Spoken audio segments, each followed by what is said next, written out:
Okay students, now we shall discuss about the different structure of different parts of our mouth. You know that several parts are present in human digestive system.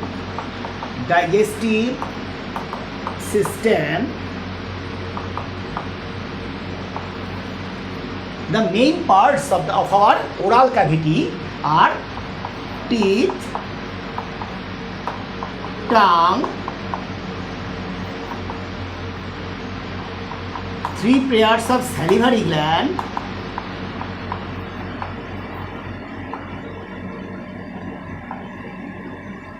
this, and the opening of the mouth is guarded by two lips. In previous class, you know what is teeth, what is its function, and what is its structure, and what is the dentation, the arrangement of the teeth in our mouth, upper jaw and lower jaw, maxillary and mandible bones.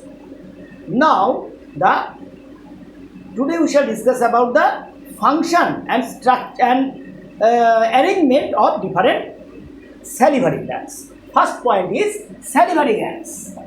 Salivary glands. Salivary glands. How many types of salivary glands? Three types. How many types? Types three. What are them? They are parotid, submaxillary, sublingual.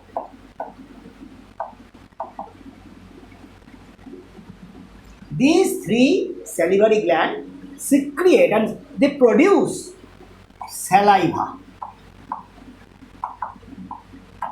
You know where these glands are present in our buccal cavity. Suppose this is our nose, mouth, teeth, and this is our hand. In this case, the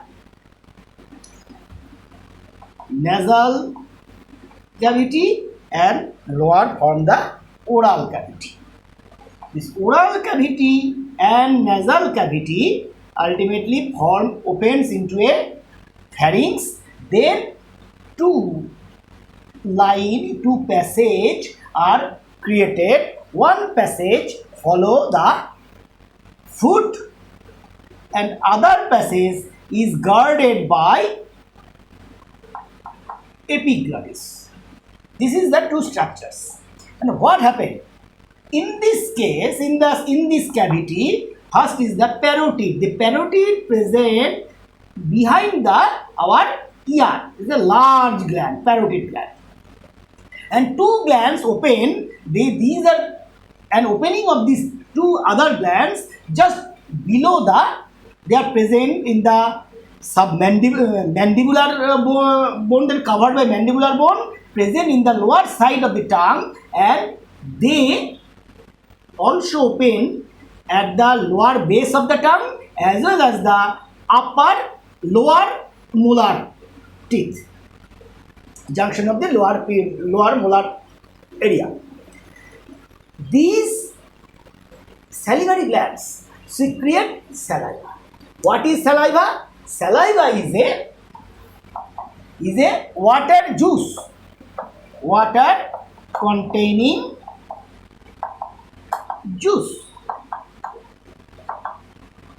How much amount of saliva are excreted daily per day? These amounts are 1 liter to 1.5 liter. 1500 ml per day. Huge amounts of water continuously secreted, and these water means saliva mixed with the food which we take, and we swallow this saliva after mixing with the food and enter into our stomach. In this way, the continuous flow of saliva generally takes place from our oral cavity to the stomach. What are the functions? They generally lubricate saliva. Another characteristic features of the saliva. Saliva has a special type of odor. A specific odor is present in the saliva, and the pH value of the saliva, approximate pH value of saliva is 6.8 its value. It has some odor, a smell, specific type of smell. These vary from man to man because due to the smell arises due to the food particles, bacterial activity, as well as specific proteins that are present in the saliva. These also main water contain 99%, and 1% other components are present. In these components, some amounts of bicarbonate, some NaCl, some amounts of lysozyme,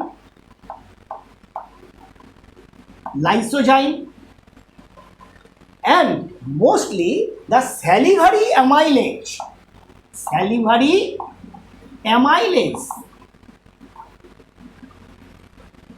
also called ptyalin, are present.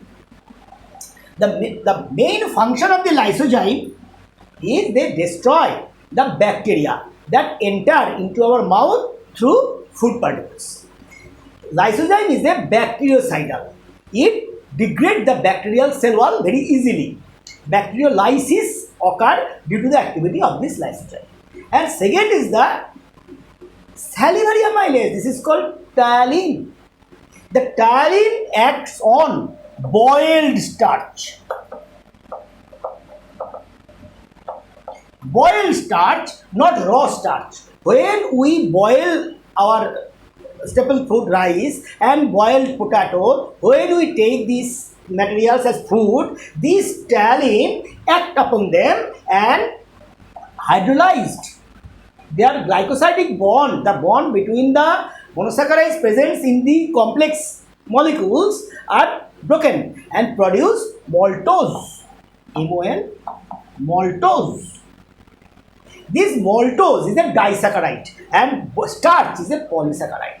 Intermediate, different intermediate products also will be produced. That is the isomaltose, maltotriose, erythrodextrine, acrodextrine. First is erythro, then acro, isomaltose and maltose. These four steps are occurred in between during the breakdown of the starch to the production of the maltose. This is maltose. The main salivary amylase main enzyme present in the tongue. So then the question arises, what are the different functions other than the digestion? Saliva perform different functions. These functions are: first, it helps to swallow food and helps us to speak. It lubricate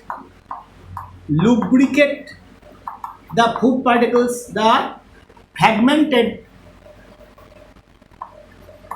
food, and produce bolus.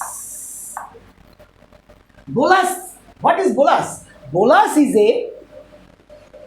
a group of adhered food particles mixed with saliva.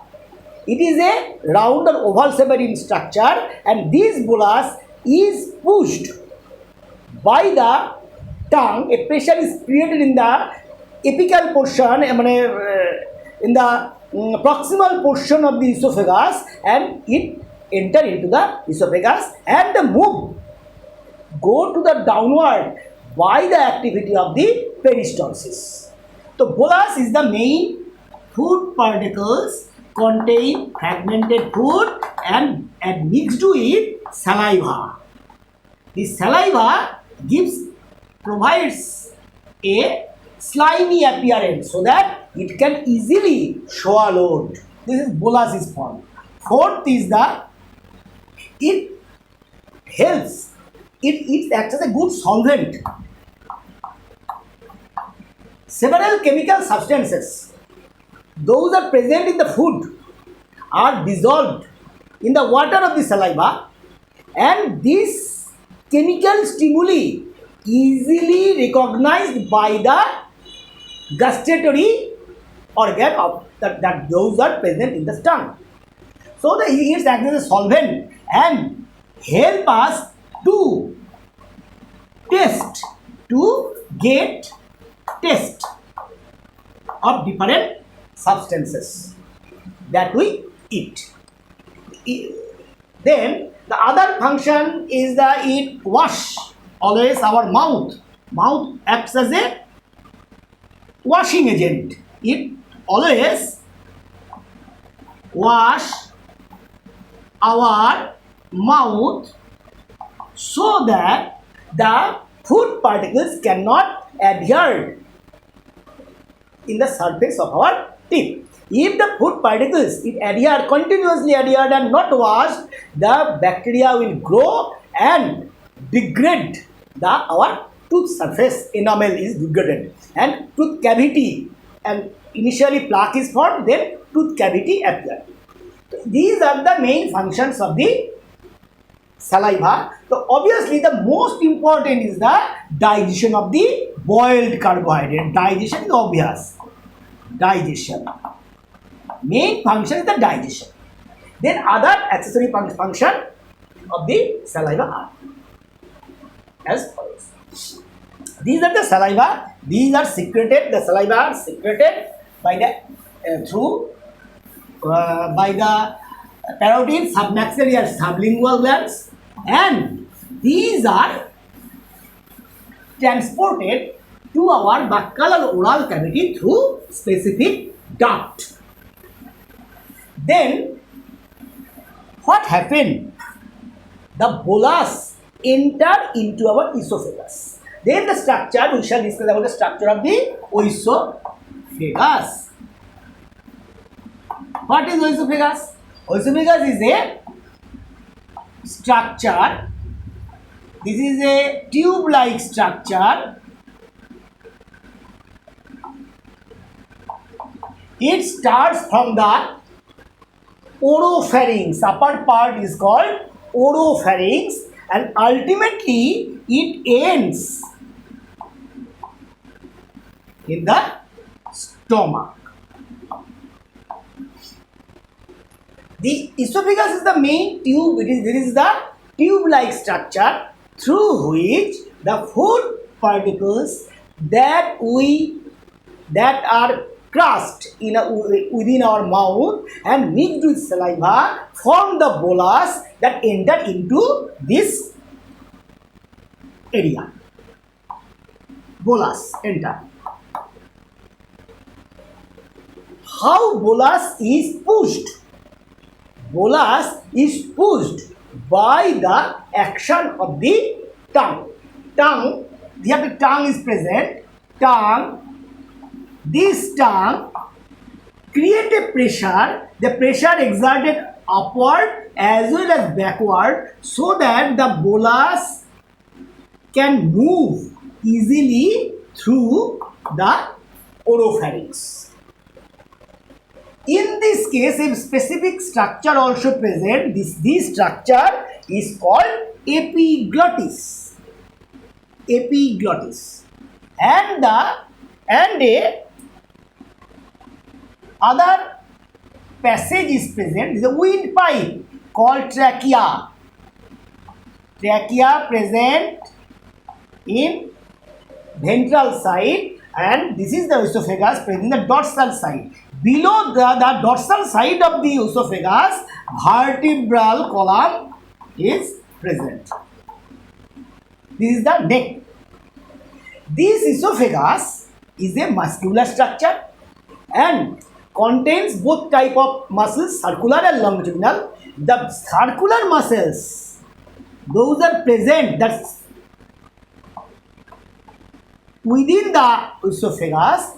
They constrict regularly and create a constriction wave This contraction wave pulls this bolus through the esophagus and ultimately it reaches into the stomach. This constriction process of the circular muscle of esophagus is called peristalsis. What is peristalsis? Peristalsis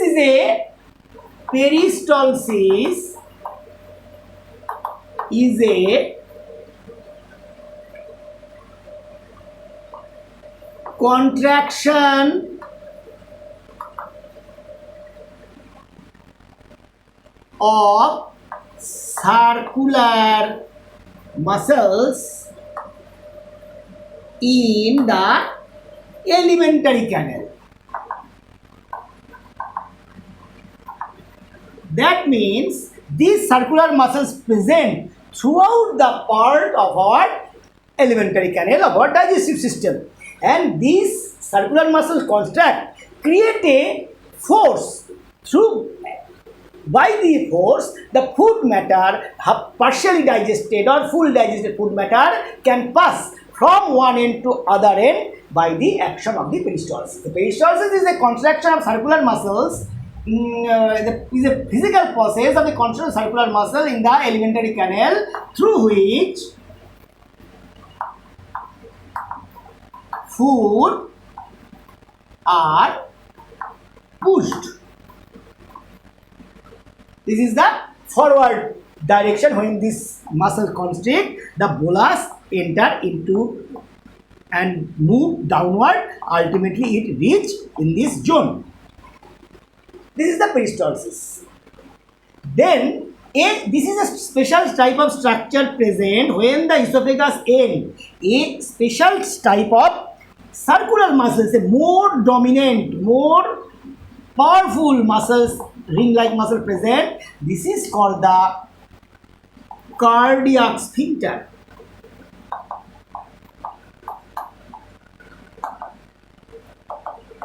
This is called the cardiac sphincter. This cardiac sphincter guards the apical portion, the forward portion of the stomach, so that when a food enter into this zone, it cannot push back upward in normal case. Then, though this is a door-like activity and one-sided door. Generally, when the food bolus enter into the stomach, it cannot return back to the esophagus, but it occurs in some cases during vomiting. During vomiting, reverse peristalsis occur. This muscle, due to some chemical substances or due to the high acid, they relax, and the food matter that already present in the stomach turn back and enter into the esophagus. This is called the reverse peristalsis. By the reverse peristalsis generally occur during vomiting. This is not normally occur. Normal occur, the procedure is peristalsis. So then in this case a special factor also we must notify here, that when the bolus is pushed by the action of the tongue and try to enter into the esophagus, then also a passage also is present. This passage is called trachea or windpipe. Generally, these food particles cannot enter into the windpipe due to the action of this structure. This is called epiglottis. Epiglottis prevent the entry of the bolus into the trachea, and here a aperture is present. This aperture is called glottis.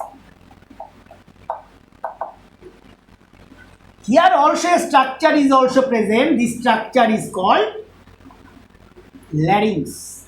Larynx means our vocal unit through which the air can pass and a sound develop. This sound also regulated by tongue as well as by our lip, so that this sound create our speech. This is the main procedure. But now the esophagus, what is the esophagus? It is the pipe-like structure through which the bolus enter into the gastric gland or stomach. Then we shall consider the structure of stomach. What is stomach? Stomach is a storehouse of food where carbohydrate food digesting enzymes are not present. Only protein digestive enzymes and some amount of fat digesting enzymes are present in the stomach. Stomach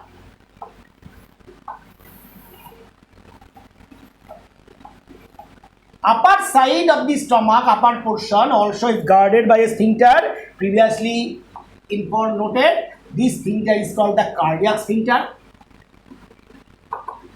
Cardiac sphincter. And the lower part also guarded by another circular muscle sphincter called pyloric sphincter.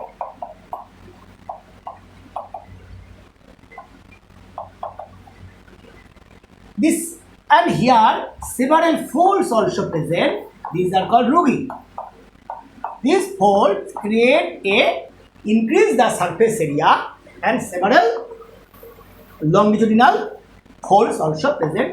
And the inner lining of the stomach secrete mainly gastric juice. Gastric juice, main composition of the gastric juice, generally water. Second most important part is the HCl, the oxyntic cell of the gastric gland present in the gastric inner lining, gastric mucosa. This cell produce HCl, hydrochloric acid, and gastric, the peptic or parietal principal cells present in the gastric gland secrete pepsinogen.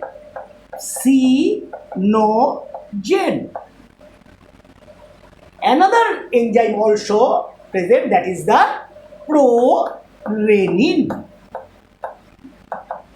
These two are the proteolytic enzymes. These are proteolytic enzymes. They digest protein. What is protein? Protein is the food that we take through our, generally found in through our food, mainly egg, milk, meat, fish. These proteolytic enzymes, but another enzyme is the gastric lipase.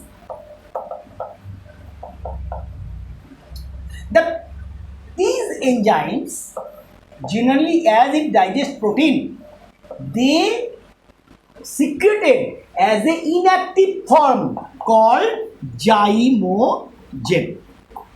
Why they secrete in inactive form?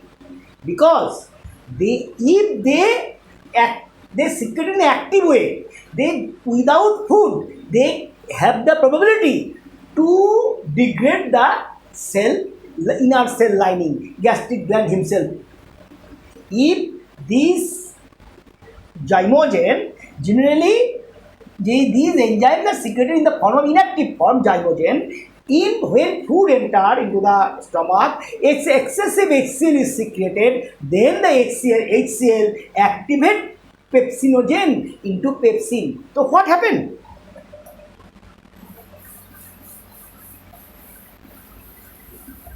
What happened here? Pepsinogen is the inactive form. In this form, this enzyme is secreted by the gastric gland, oxyntic cell of the gastric gland. Pepsinogen is converted into active pepsin by the activity of the HCl. This HCl also, the pepsinogen is not secreted by the oxyntic cell, it is the parietal cell, principal cell, and HCl is secreted by the oxyntic cell, and the pepsinogen is converted into pepsin. Another enzyme is called the prorenin. Renin is also converted HCl into renin. These two are active enzymes, proteolytic enzymes. Pepsin acts on the acid metaprotein acid metaprotein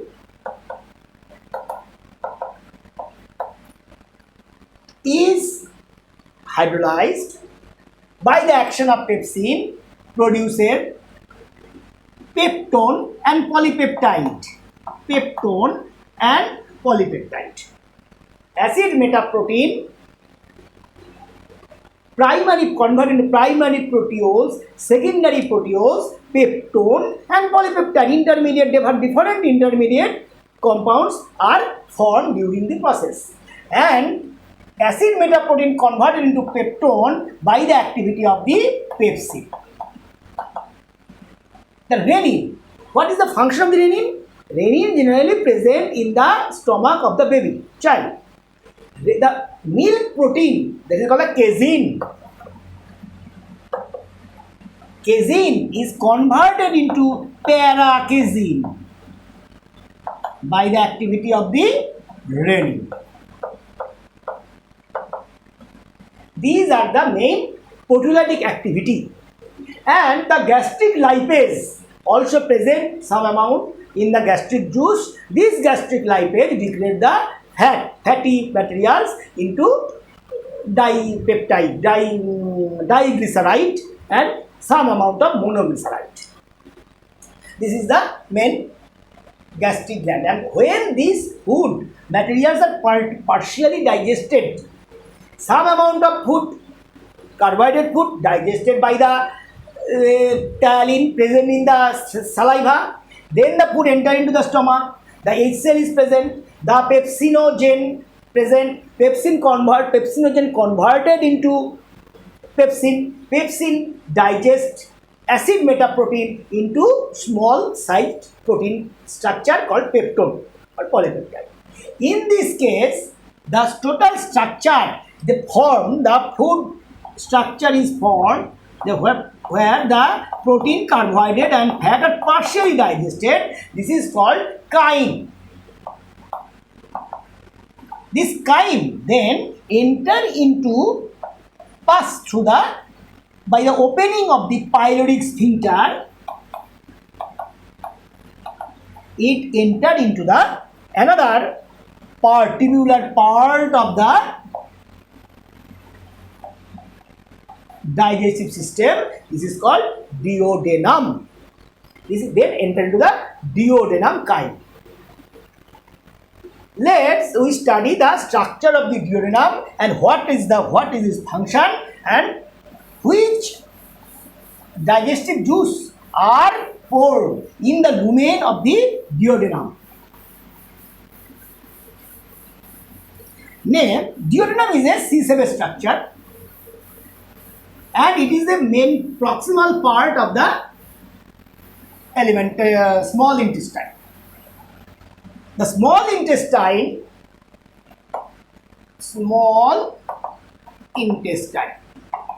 it is a convoluted tubular structure, length about 7 meter, present within the surrounded by the large intestine and present in our abdomen. This is the small intestine, 7 meter. It consists of comprise 3 parts: duodenum,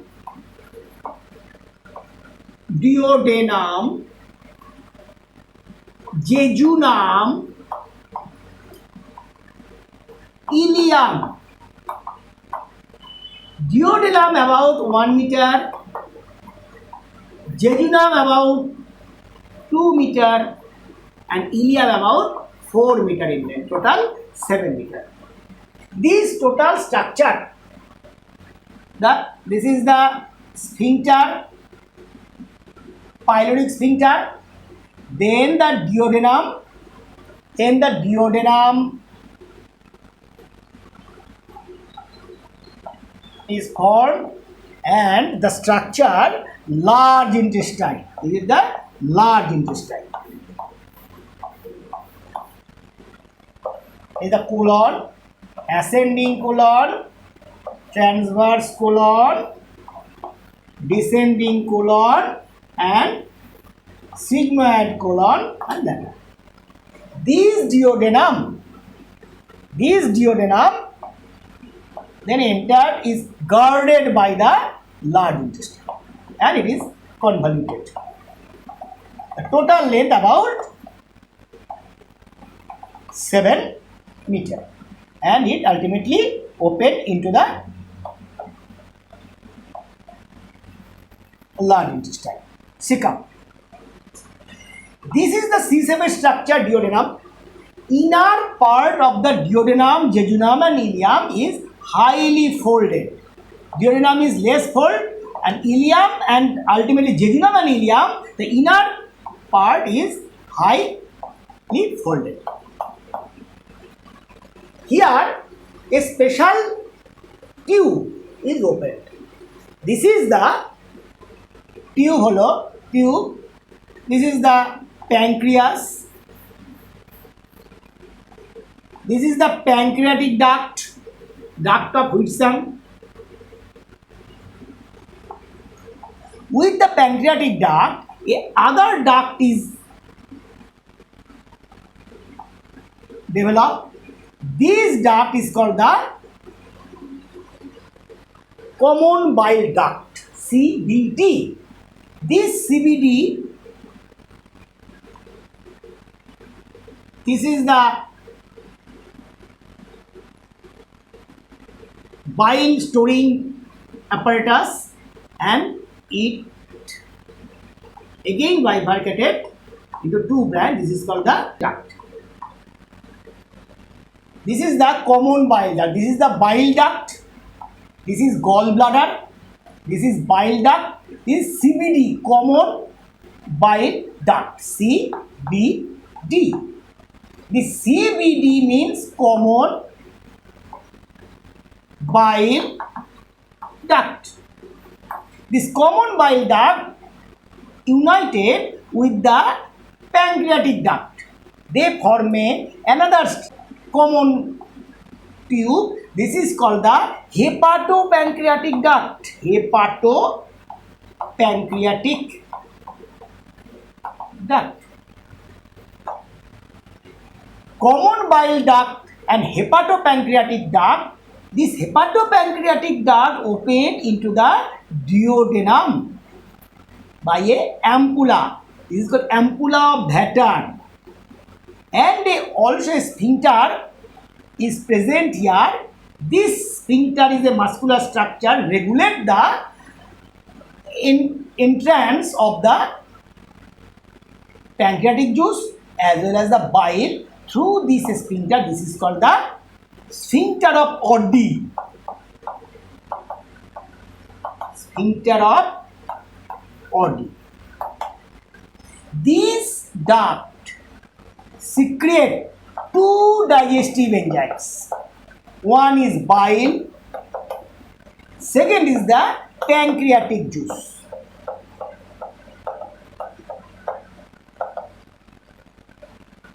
These two parts digest, bile and pancreatic juice. Pancreatic juice contain all type of enzymes. Proteolytic enzymes, amylolytic enzymes, lipase, lipolytic enzymes, as well as nucleotidases. These are all enzymes present in the pancreatic juice. But bile, it is a, obviously it is a digestive juice, but it never contain any enzymes. It promotes to partially break down the fatty substances. The fatty substances broken into small fragments by reducing these components reduces the surface tension of the fatty substances and fatty substances converted into smaller fragments. This is the action of bile that we shall discuss in the later class.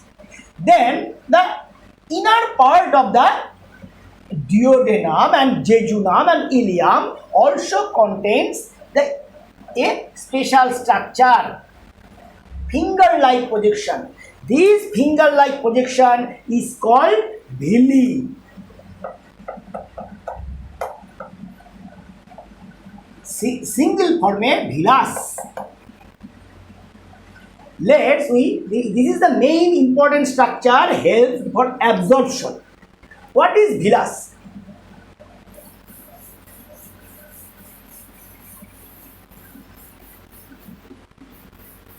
Villus is a finger-like projection present.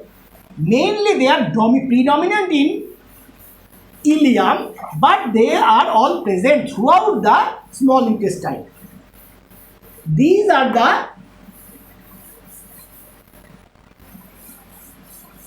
let's we draw the structure of the villi present in the inner side of the small intestine.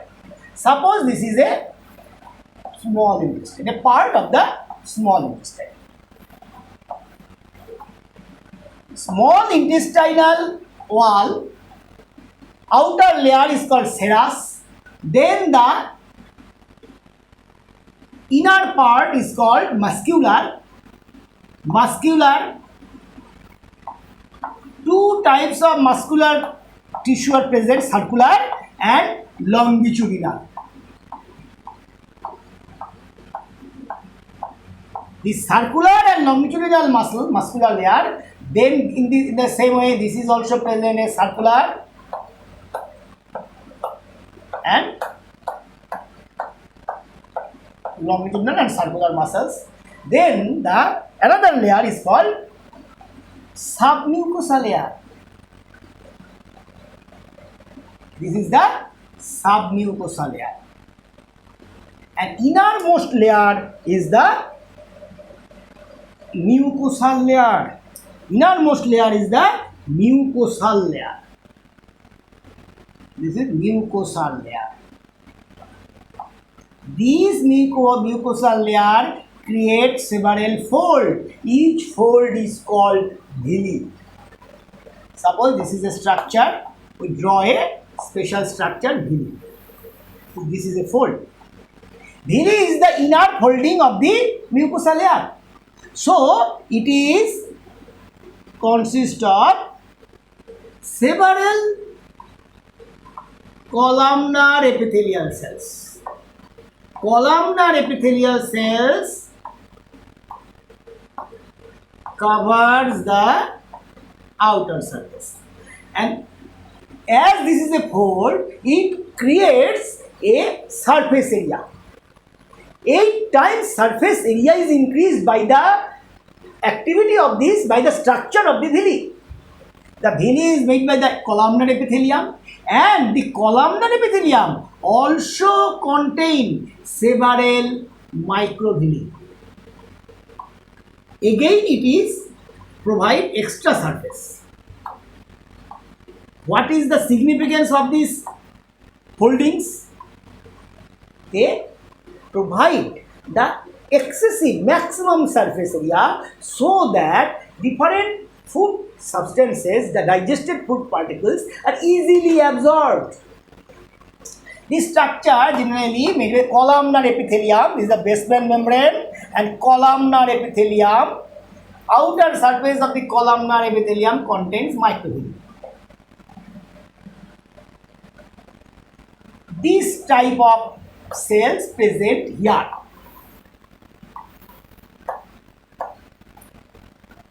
These cells also linked by special type of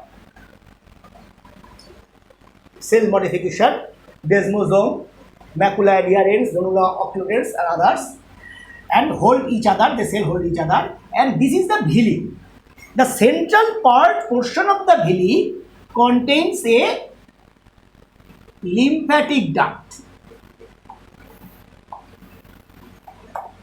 and this lymphatic duct surrounded by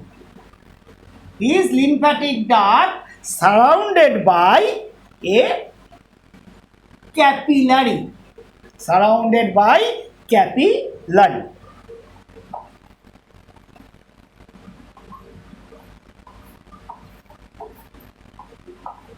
These are blood capillary that surrounds the lacteal.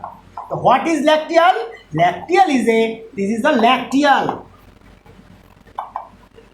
Lacteal is a lymphatic duct present at the center of the villi.